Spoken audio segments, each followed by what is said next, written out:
Hi అండి, అందరికీ నమస్కారం. ముందుగా ఇంకా ప్రవస్తి బర్త్డేకి విషెస్ చేసిన మీ అందరికీ కూడా పేరు పేరున ధన్యవాదాలండి.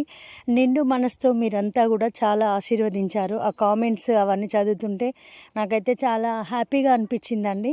మీ అందరికి కూడా ఇంకా చెప్పలేను, ఇంకా చాలా అంటే చాలా రుణపడి ఉన్నాము. ఎందుకంటే అంత విలువైన బ్లెస్సింగ్స్ ఇచ్చారు మీరంతా.